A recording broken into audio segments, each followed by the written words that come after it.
الحمد لله. السلام عليكم. دائما نفس السؤال، دائما نفس السؤال.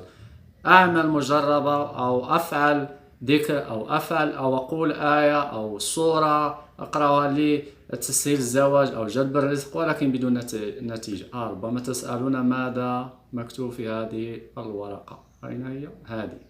هذه الورقة كنت تكلمت عليها في فيديوهات سابقة. هذه الحمد لله رب العالمين معلقة في الباب، سبقت وتكلمت عليها. إذا كانت مكتوبة في المنزل وكل أحد يدخل ويراها، العائلة، الأطفال، الزوجة يقول الحمد لله رب العالمين، سيكتر الرزق في ذلك المنزل. أو في محل بيع وتجارة، إذا كتبت الحمد لله رب العالمين وبدأ الإنسان كلما رآها شخص يقول الحمد لله رب العالمين، ستنتج الخيرات. وكذلك أنت دائما تراها وتقول الحمد لله رب العالمين. هذه مكتوبة باللغة البرتغالية.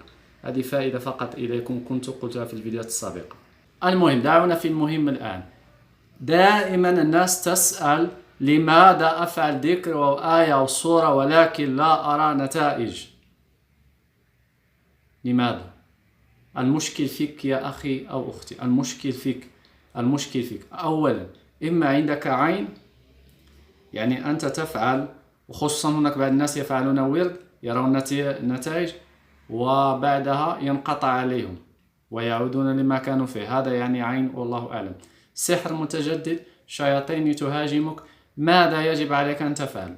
سأعطيك سلاحين: سلاح الاستغفار وسلاح أعوذ بكلمات الله التامات من شر ما خلق. هذه الأسلحة كلها تنفع لهذه الأشياء، ولكن يجب تلتزم بها بورد معين أنت تستطيع أن تفعله. لا أستطيع أن أقول لك افعل 10,000 و 20,000، لأن كل واحد ربما أنت تعمل أو عندك من شغل أو يعني على حسب استطاعتك.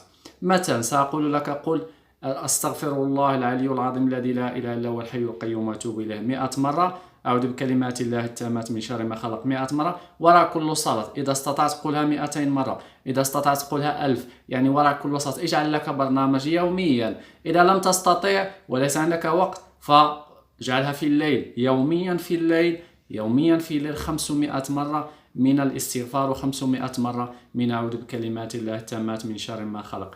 إذا لم تستطيع 200 مرة أعوذ بكلمات الله التامات من شر ما خلق، 200 مرة الاستغفار وراء صلاة العشاء. لابد ومهم تقرأ سورة ياسين في الصباح وسورة ياسين في الليل. من المجرب سورة ياسين، من يداوم عليها يرى نتائج في حياته، سيرى حياته تتغير. ولكن يا إخوتي، ماذا أقول دائما؟ يوميا. إذا كان علي العذر الشرعي فلا تقرأين من الهاتف. اتفقنا؟ العلماء رخصوا أن تقرأ من الهاتف فقط. الكتاب كقرآن لا تلمسيه وأنت غير متطهرة.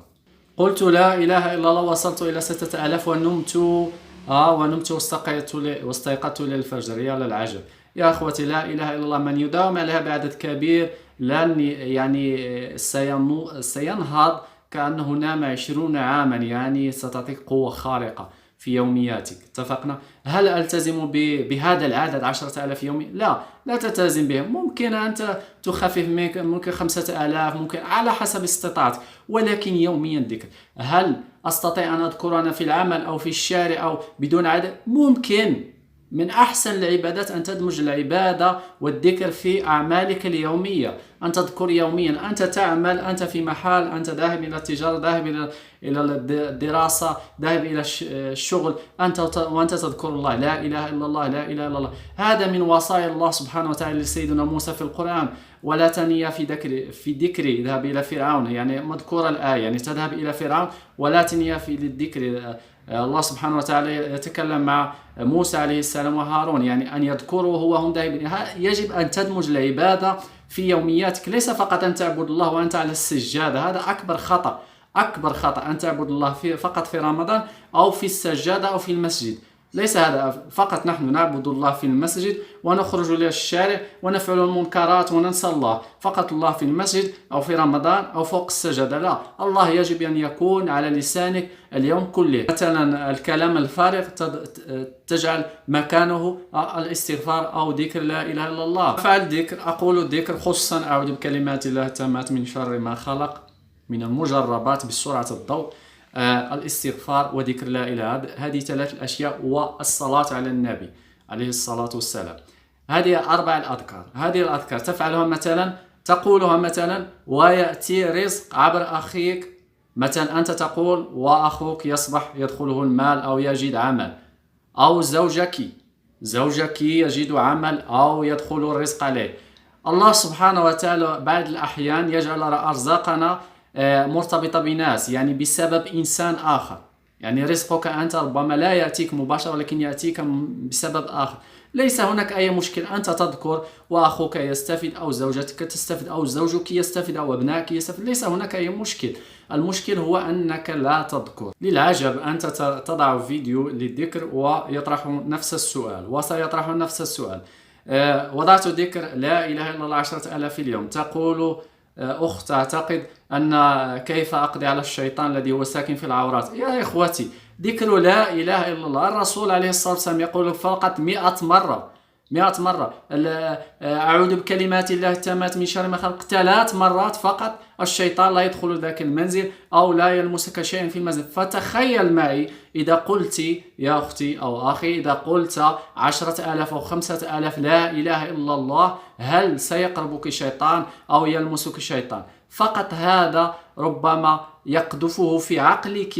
يجب أن تركزوا على هذه النقطة. يجب أن تركزوا على هذه النقطة. يتلاعب بكم القارئين ويلعب بكم ويقول لكم أن فيكم كذا وكذا لكي أنت تيأس، لأن الشيطان يستولي عليك بأشياء مختلفة، باليأس، بالاكتئاب، يعني لما تيأس وتكتئب ماذا ستفعل؟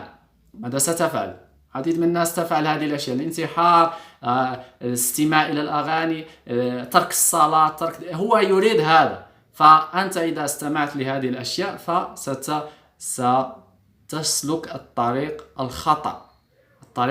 لما تقول أن عندك شيطان وعندك كذا وعندك سحر، جرب لا إله إلا الله 10,000 في اليوم. جرب لا إله إلا الله 10,000 في اليوم. أنا قلتها ولم أرى شيئا. أعوذ بكلمات الله التامات من شر ما خلق. أتحداك إذا لم يتحرك فيك شيء، إذا قلتها 1000 2000 3000 4000 5000 يوميا، سترى نتائج وسترى الأشياء تتحرك فيك. إذا كان الشيطان سيتعذب. أذكر ولكن أحس بعيا وأحس بإرهاق وأحس بكذا وأحس بألم وأحس بألم. هذا الشيطان أو القارين أو الجن المكلف بالسحر يفعل لك هذه الأشياء لكي أنت تترك. هو يجب أن تترك الذكر. لماذا الناس الآخرين لا يرون هذه الأشياء ولا يحسون؟ لأن ذلك الناس لا يفعلون.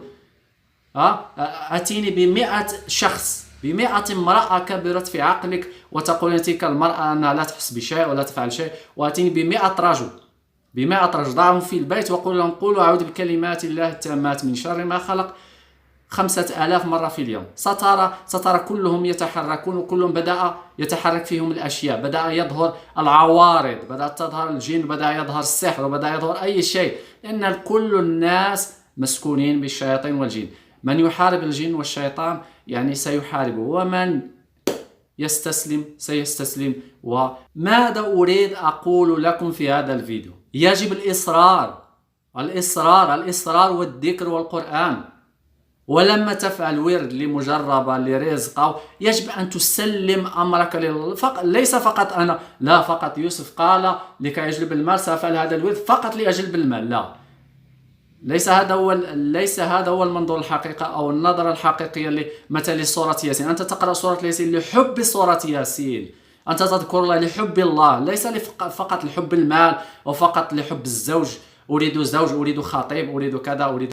هنا سؤال آخر يطرح دائما من عند النساء: أنا أريد الزواج من شخص معين وأريد أن يخطبني. يا أختي أو يا أخي، قضية الزواج لا تفرضوا نفسكم على أي شخص.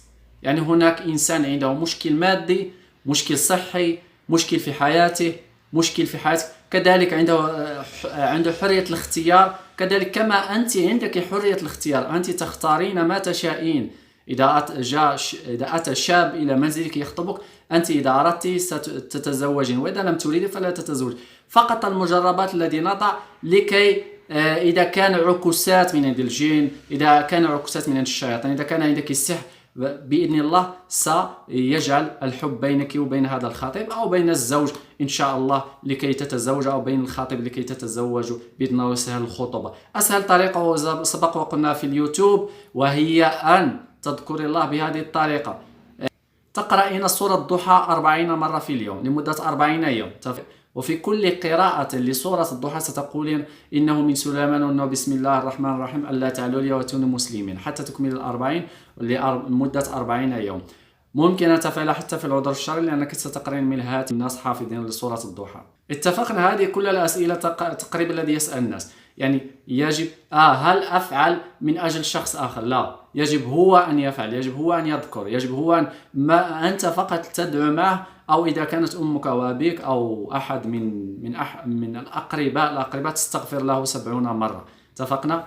أكرر وأكرر، لن تنجى من الشيطان إذا لم يتحرك لسانك بالذكر. لن تنجى من الشيطان إذا لم يتحرك لسانك بالذكر. وهل أنا سأبقى أذكر الله حياتي كلها؟ ستذكر الله، لأن وما خلقت الجن والإنس إلا ليعبدون. الله يقول في القرآن خلقك الله وخلق الجن فقط للعبادة، ليس للهو والتفاهات. وهناك شيطان سيتربص بك إذا استسلمت، فالشيطان سيتحكم في حياتك. بما يتحكم؟ بالأفكار السيئة، بالشهوات، بكذا وكذا، وتعدد خطوات الشياطين. اتفقنا؟ يجب أن تذكر الله. اختر أي ذكر، وأعظمها ذكر لا إله إلا الله، الصلاة على النبي، الاستغفار، أعوذ بكلمات الله التامات من شر ما خلق. هناك عديد من الأذكار. اذكروا الله في حياتك. المهم لن أطيل عليكم، هذا كل شيء، أتمنى لكم الخير وإلى اللقاء.